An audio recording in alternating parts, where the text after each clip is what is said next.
तो hi friends, आज हम लोग दही वाली मगम्मा कहानी के ऑब्जेक्टिव प्लस सब्जेक्टिव को हम लोग पढ़ेंगे। ठीक है, टेस्ट लगाएंगे क्योंकि हमने क्या किया है, किताब को तो पूरा बुक एक चैप्टर को हमने पढ़ा चुका है। अब इसका ऑब्जेक्टिव और सब्जेक्टिव को बनाएंगे। तो क्या आप लोग ऑब्जेक्टिव और सब्जेक्टिव के लिए तैयार हैं? पहला क्वेश्चन क्या है यहाँ पे? पहला क्वेश्चन है, मगम्मा क्या बेचती थी? तो मगम्मा दही बेचती थी। क्या बेचती थी? दही। और मगम्मा क्या खाती थी? तो पान और सुपारी। पान और क्या? सुपारी खाती थी। सुपारी, पान और सुपारी, याद रखना।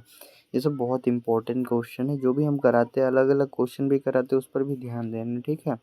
मगम्मा की मगम्मा के कुल घर में कितने लोग थे? तो कुल 4 थे। मगम्मा किसके यहाँ दही बेचने जाती थी? अक्सर माँ जी के यहाँ। ऐसे तो बेंगलुरु जाती थी, लेकिन अक्सर माँ जी के यहाँ दही बेचने जाती थी। दूसरा, मगम्मा कहाँ की रहने वाली थी? मगम्मा कहाँ की रहने वाली थी? तो मगम्मा अबलूर के पास। गांव का नाम क्या? अबलूर के पास वेंकटपुर। अबलूर के पास क्या, कौन से गांव में? वेंकटपुर नाम के गांव में रहने वाली थी यह।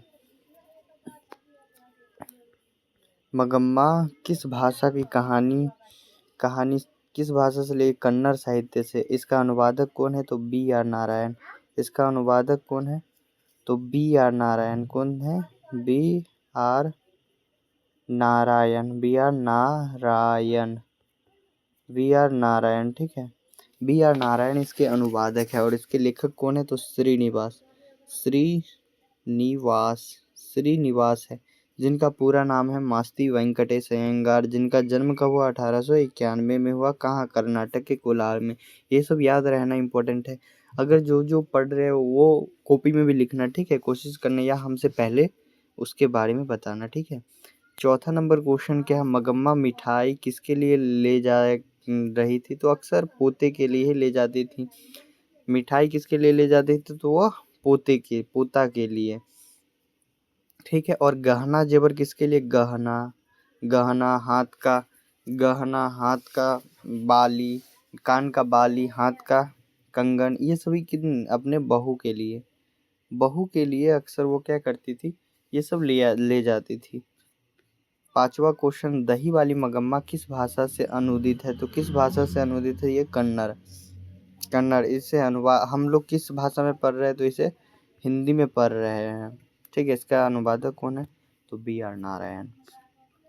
6 नंबर क्वेश्चन, मगम्मा को किससे विवाद था? तो मगम्मा को अपने बहू से। बहू का नाम क्या था? नजम्मा। ठीक है, बेटा पोता का नाम नहीं दिया है। ठीक है। और 7वां क्वेश्चन, अमराई का कुआं कहाँ था? तो अमराई का कुआं रास्ते में था। और रगप्पा ने क्या कर लिया था? हाथ जोड़ों से वहीं पर पकड़ लिया था। वहीं पे चूना भी मांगा था। कौन? चूना भी वहीं पे मांगा था, अमराई के कुएं के पास। 8वां क्वेश्चन, क्यूरी राक्षसी इस छोटे से बच्चे को क्यों पीट रही है? ऐसा किसने कहा? तो ऐसा मगम्मा ने बोली। किसने? मगम्मा ने। किससे बोली? तो अपने बहू से बोली, क्योंकि वह उस समय उसकी बहू नजम्मा जो थी, अपने बेटे को मार रही थी, मतलब मगम्मा के पोते को मार रही थी। 9वां क्वेश्चन, नजम्मा मगम्मा की कौन थी? तो नजम्मा क्या थी? तो बहू थी। क्या थी? मौसी नहीं, बेटी नहीं, सौतनी नहीं, बिल्कुल नहीं, तो बहू थी। ठीक है। 10वां क्वेश्चन क्या है? दही वाली मगम्मा पाठ के लेखक कौन है? तो दही वाली मगम्मा पाठ के लेखक श्रीनिवास। अनुवादक कौन है? तो B R Narayan. B are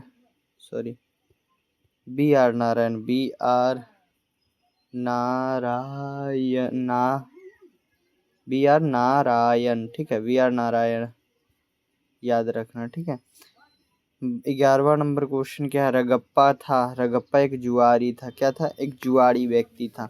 वो मगम्मा से क्या चाहता था? तो कुछ पैसे उधार चाहता था। कुछ पैसा पैसा उधार चाहता था, उधार, याद रहेगा, कुछ पैसा उधार चाहता था, उधार, ठीक है। बी आर नारायण ने किस कहानी का अनुवाद किया? तो बी आर नारायण ने दही वाली मगम्मा का अनुवाद किया। किस भाषा से लिया गया? कन्नड़, कन्नड़, कन्नड़ भाषा से, ठीक है। 13वां नंबर क्वेश्चन, मगम्मा बहू का क्या नाम था? मगम्मा की बहू का नाम नजम्मा था। अभी ने बोले क्या था? नजम्मा था। और मगम्मा किसके लिए मिठाई लाती थी? तो पोते के लिए, पोते के लिए। मगम्मा क्या बेचती थी? तो दही बेचती थी। याद रहेगा ये सब तो याद ही हो गया होगा। 14 नंबर क्वेश्चन, श्रीनिवास जी का जन्म कहाँ हुआ था? मयूरभंज उड़ीसा नहीं, कर्नाटक के कोलार, कोलार कर्नाटक में। कब हुआ था? 1891 में, ठीक है। 15 नंबर क्वेश्चन, लड़का अगर कुछ उधम करता है तो उसे मारने का हक मुझे नहीं है, यह किसने कहा? तो यह किसने कहा? तो मगम्मा नहीं, मगम्मा की बेटा बिल्कुल नहीं, ये भी नहीं, रगम नजम्मा ने कही थी। नजम्मा बोली कि अगर लड़का कुछ उधम करता है तो मुझे मारने का हक नहीं है। ऐसा किसने कहा? तो ऐसा नजम्मा ने कहा, ठीक है।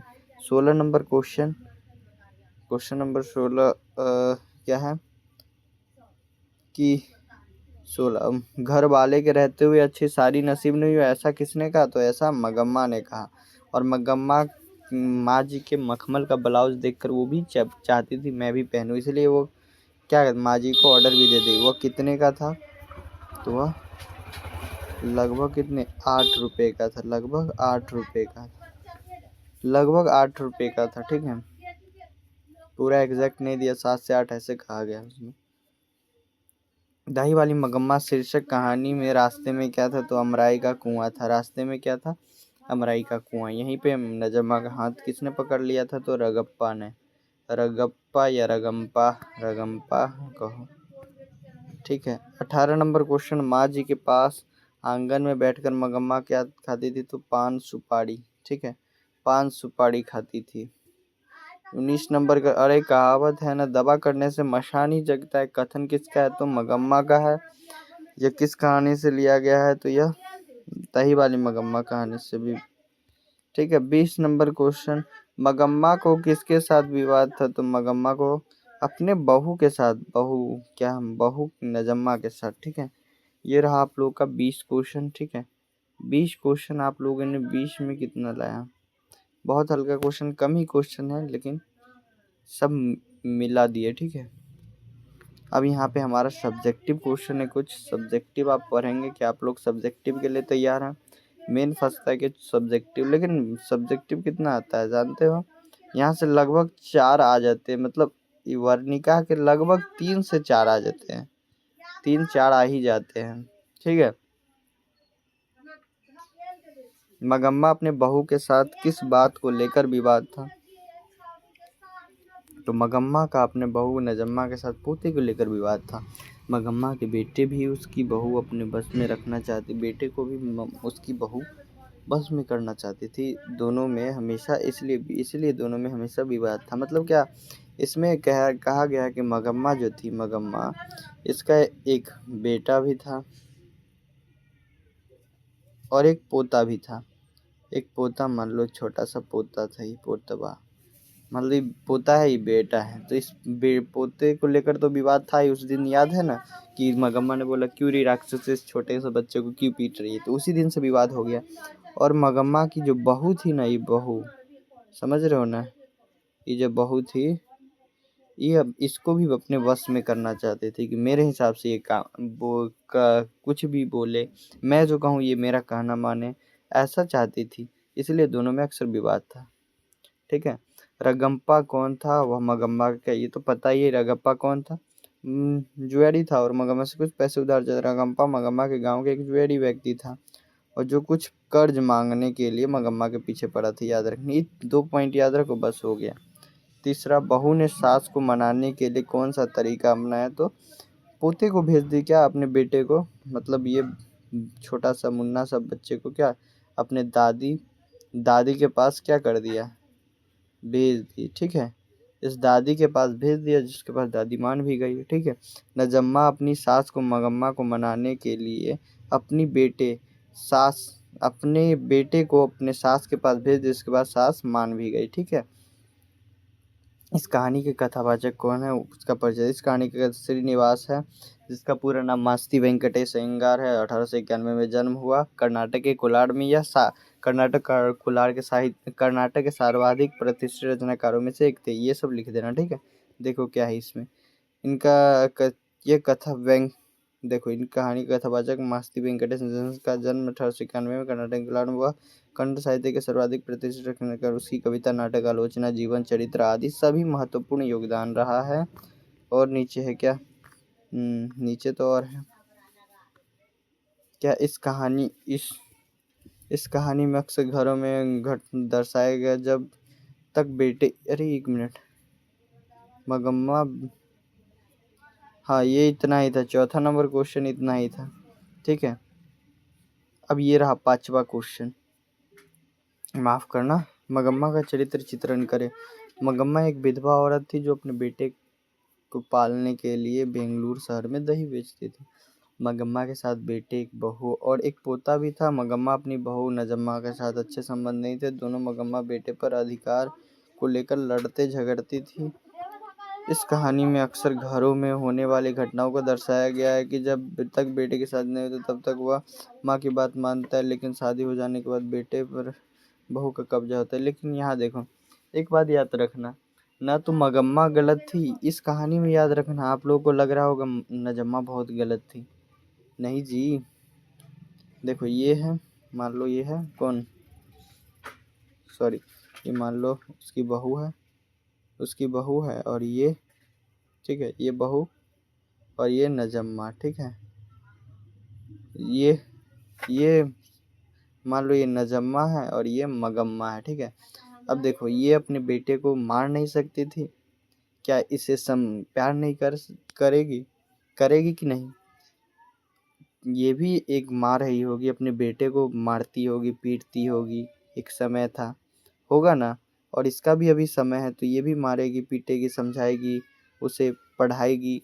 तो माँ का भी हक है एक तरह से। और इसका पति जो है, मान लो ये पति, ये तो अपने मायके से यहाँ चली आई है। अगर ये पति भी इसका बात न माने, ये पति भी, तो इसका कौन होगा यहाँ पे, क्या ये मगम्मा नहीं ना।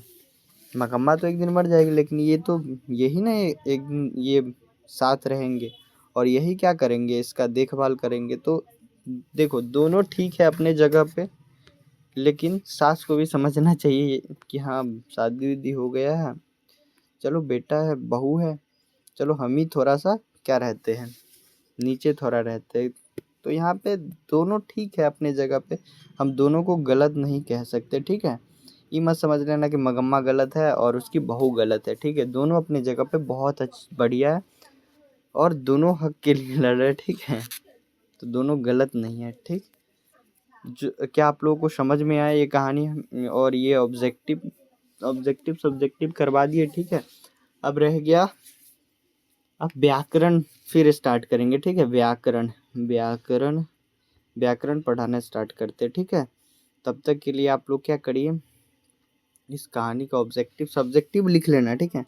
यहाँ से नहीं लिखना लेकिन कहीं से लिख लेना, मैं कहता हूँ जो देख रहे हो। ठीक है। क्योंकि जो लिखते हो उसका 90% क्या होता है, आप लोगों को 90% याद उसी समय हो जाता है। ठीक। तो मिलते हैं नेक्स्ट वीडियो में।